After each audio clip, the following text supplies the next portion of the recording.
अब इसके साथ एक न्यूमेरिकल क्वेश्चन है जो मैं आपको करने जा रहा हूँ, जिसमें मुझे परसेंटेज यील्ड जो है वो मालूम करना है। इसमें मुझे रिएक्शन गिवन है SiO2 यानी सैन या सिलिका या सिलिकॉन डाइऑक्साइड कार्बन के साथ रिएक्शन करके सिलिकॉन कार्बाइड जो है वो बना रहा है। अब वो कहा जा रहा है कि जो है 100 kg सैंड ने यानी सिलिकॉन डाइऑक्साइड ने रिएक्ट किया एक्चुअली और प्रोड्यूस कर लिया 51 kg ऑफ सिलिकॉन कार्बाइड। इसका परसेंटेज मालूम करें। सैंड यानी सैंड मेरे पास है 100 kg यानी सिलिकॉन डाइऑक्साइड मेरे पास 100 kg है। इसको ग्राम्स में कन्वर्ट करिए, 1000 से मल्टीप्लाई करें तो ये 1 लाख ग्राम्स मेरे पास आ जाते हैं। अब SiO2 के जो है अगर मैं मोल्स मालूम करना चाहता हूं तो मोल्स मालूम करने के लिए इसका ये जो है 1 लाख ग्राम डिवाइड बाय इसका मोलर मास जो है कार्बन का जो है SiO2 सिलिकॉन का जो 28 और 32 तो ये 60 और इससे इसके मोल्स आ जाते हैं 166.66। एक्चुअली जो मुझे गिवन है वो 51.4 kg बना है इंडस्ट्री में या जहां लेबोरेटरी में। अब वो एक्चुअली बन चुका है, अगर इसको मैं ग्राम में कन्वर्ट कर दूं तो ये 51,400 जो है ग्राम मेरे पास बन जाते हैं। अब इस रिएक्शन वैल्यू से, इस रिएक्शन मोलर रेशो से मुझे थ्योरेटिकल यील्ड मालूम करना है, तब जाकर मैं परसेंटेज यील्ड मालूम कर सकूंगा। तो पहले मैं थ्योरेटिकल यील्ड मालूम करता हूं। थ्योरेटिकल यील्ड मालूम करने के लिए मुझे ये जो चीज है सिलिकॉन डाइऑक्साइड और सिलिकॉन कार्बाइड ये दोनों जो है कंपेयर कर रहे हैं, क्योंकि मुझे ऑलरेडी इसके बारे में ये कंफर्म है, ये अंडरस्टूड है कि ये एक्सेस में है और कार्बन मोनोऑक्साइड जो है उसकी हम अभी फिलहाल इस इक्वेशन में या इस यहां पर इसकी जो है मास जो है वो हम मालूम नहीं कर पा रहे, नहीं करना चाहते। इसके लिए मुझे ये है कि मैं लिखूंगा मोल्स ऑफ SiO2 और मोल्स ऑफ SiC। अब रिएक्शन से ले, यहां पर 1 मोल, यहां पर 1 मोल। अब देख ले, अगर रिएक्शन में ये रिएक्शन मोल्स हैं, रिएक्शन मोलर रेशो। अब अगर ये 1 मोल है रिएक्शन में हम देख रहे हैं तो ये 1 मोल प्रोड्यूस हो रहा है। अगर ये 2 मोल है तो ये 2 मोल प्रोड्यूस हो गया, या 10 मोल है तो 10 मोल प्रोड्यूस होगा। इसको हम कहते हैं स्टोइकियोमेट्रिक कैलकुलेशन या स्टोइकियोमेट्री जो है इसको हम कहते हैं, जिसमें से हम ये प्रोडक्ट के मोल्स जो है वो मालूम करते हैं with the help of the reactants. अब यहां पर अगर ये 1 मोल है तो ये 1 मोल, ये 2 मोल है 2 मोल, तो ये 10 मोल तो 10 मोल। तो अगर ये इतने मोल प्रोड्यूस है, मसलन सिलिकॉन डाइऑक्साइड 166.66 जो है मोल प्रोड्यूस हो रहा है, तो ये कितना, तो आप इसको यू कर सकते हैं क्रॉस मल्टीप्लिकेशन से। क्रॉस मल्टीप्लिकेशन से मेरे पास आ जाएगा x इज इक्वल टू, ये मल्टीप्लाइड बाय 1 की जरूरत नहीं है, s इज इक्वल टू 166.66 और मल्टीप्लाइड बाय 1, तो मल्टीप्लाइड बाय 1 भी अगर आप कर ले तो ये वही रिजल्ट आएगा 1666.66 मोल्स। ये किसके मोल्स प्रोड्यूस हो गए? ये मोल्स प्रोड्यूस हो गए SiC के थ्योरेटिकल मोल्स। एक्चुअल जो हमें मालूम, वो ऑलरेडी मालूम है। अब इसमें से अगर इसका मैं मास मालूम करना चाहता हूं, mass is equal two moles of SiC multiplied by molar mass, तो मुझे SiC के मोल्स यहां पर मिल गए 166.66 मल्टीप्लाइड बाय SI जो है 28 और कार्बन जो है मेरे पास कितना 12, जमा कर ले तो ये 40 ग्राम पर मोल बन जाता है। और इस तरह मेरे पास जो इसके रिजल्ट जो आएगा वो रिजल्ट तकरीबन 6666.66 जो है यानी 66,666.66 ग्राम जो है मेरे पास का रिजल्ट आ गया। अब मेरे पास परसेंटेज यील्ड, इसके लिए मुझे पता है कि actual yield multiplied by theoretical yield into actual yield divide by theoretical yield multiplied by 100। ये मेरे पास में 100 का मल्टीप्लाई कर ले, रिजल्ट में इसमें से वैल्यूज डाल दे। ये जो है ये थ्योरेटिकल यील्ड है, ये आपके पास एक्चुअल यील्ड है। तो एक्चुअल यील्ड मेरे पास हो गया 51400 ग्राम डिवाइड बाय 6666 और 66,666.66 ग्राम मल्टीप्लाइड बाय 100।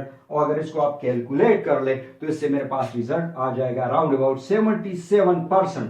तो 77% जो है ये इसका परसेंटेज यील्ड हो गया और इसको मैं वेरी गुड यील्ड के लगभग ले सकता हूं, वेरी गुड यील्ड के लगभग। इसके बाद दूसरा क्वेश्चन है कि अगर आपको जो है यहाँ तो हमने परसेंटेज यील्ड मालूम करना था। अगर मुझे परसेंटेज यील्ड गिवन है तो मैं इससे एक्चुअल यील्ड कैसे मालूम करता हूं? स्टे ट्यून्ड, अगले क्वेश्चन में हम ये करते हैं। दूसरा क्वेश्चन है, अब हमें यहाँ परसेंटेज यील्ड जो है वो गिवन है, रिएक्शन भी ऑलरेडी गिवन है, हमें एक्चुअल यील्ड मांगा गया है। लेकिन यहाँ पर एक मोस्ट इंपॉर्टेंट चीज है कि हमें दो चीजें पहले मालूम करनी है। मसलन अगर आप जो है देखना चाहते हैं आंसर्स में से, तो पहले मुझे गिवन है ये जो है परसेंटेज यील्ड, परसेंटेज यील्ड जो है वो मुझे गिवन है 85%। इसमें से दूसरा मुझे चीज गिवन है कि actual yield 100 gram of aluminium जो गिवन है, एल्यूमिनियम मेटल वो 100 ग्राम गिवन है, और मुझसे मांगा किया जाएगा मुझसे एक्चुअल यील्ड, वो भी अननोन है। लेकिन मुझे पता है कि अगर मैं ये इसके लिए फार्मूला जो यूज करता हूं, मुझे पता है परसेंटेज यील्ड के लिए कि that is actual yield divide by theoretical yield into 100। तो यहां पर थ्योरेटिकल यील्ड गिवन नहीं है, तो मुझे पहले इससे थ्योरेटिकल यील्ड भी मालूम करना है। तो थ्योरेटिकल यील्ड जो है वो भी मुझे मालूम करना है। तो पहले सबसे पहले मुझे थ्योरेटिकल यील्ड मालूम करना है। इसको अगर आप मोल्स में कन्वर्ट कर देते हैं, मोल्स में कन्वर्ट करने के लिए 100 डिवाइड बाय 27, जो ये मेरे पास बन जाएगा कितना? ये मेरे पास बन जाएगा 3.704 मोल्स। अच्छा जी, अब इसी चीज को सोल्यूशन के तौर पर मैं यूज करूंगा। फार्मूला जो है, अब इस मुझे पता है कि इस 3.7 मोल्स से मुझे इस रिएक्शन से पहले इसके अमाउंट मालूम करनी है, थ्योरेटिकल यील्ड। सो पहले मैं थ्योरेटिकल यील्ड जो है वो मालूम करूंगा।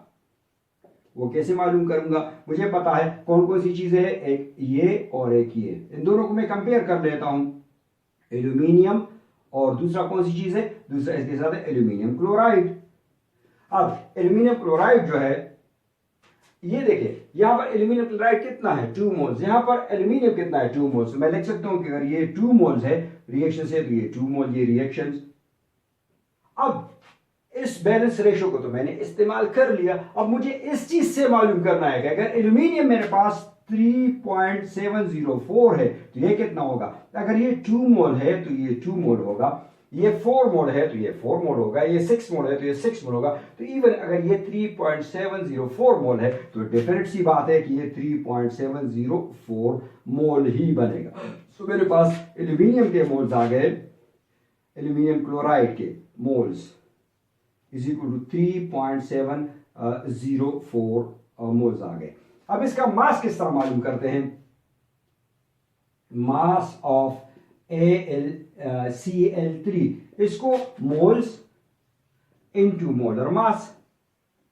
मोल्स मेरे पास 3.704 आ गए और मोलर मास इसका जो एल्यूमिनियम क्लोराइड का अगर आप निकाल ले, सो ये है 133.5 ग्राम पर मोल।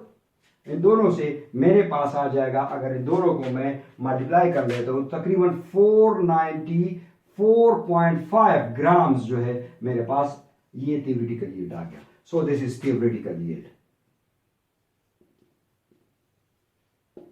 अब मुझे जो है एक्चुअल यील्ड मालूम करना है। तो एक्चुअल यील्ड के लिए बड़ा आसान सा फार्मूला है। परसेंटेज यील्ड मुझे गिवन है, परसेंटेज यील्ड मालूम करने के लिए मेरे पास फार्मूला है actual yield into 100 divided by theoretical yield.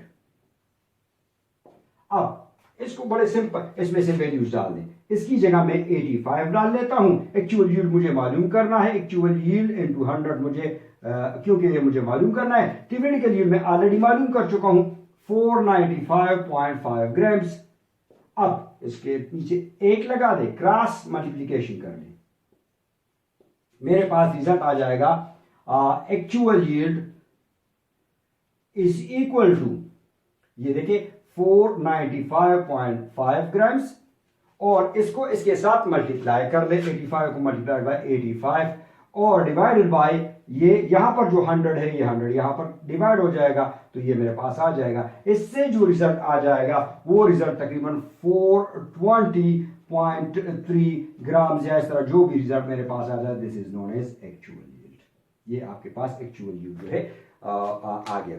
उम्मीद है आपको एक्चुअल यील्ड और थ्योरेटिकल यील्ड इसके न्यूमेरिकल समझ आ गए होंगे। इसके बाद जो है हम अगला चैप्टर शुरू करेंगे, सेकंड चैप्टर जो है केमिस्ट्री का जो है एटॉमिक स्ट्रक्चर। उस वक्त तक के लिए आप सबके लिए दुआ गो हूँ। अपना बहुत ज़्यादा ख्याल रखिए। अगली वीडियो तक के लिए मुझे इजाज़त दीजिए। इंशाल्लाह अगली वीडियो में मुलाकात होगी। अल्लाह हाफिज़।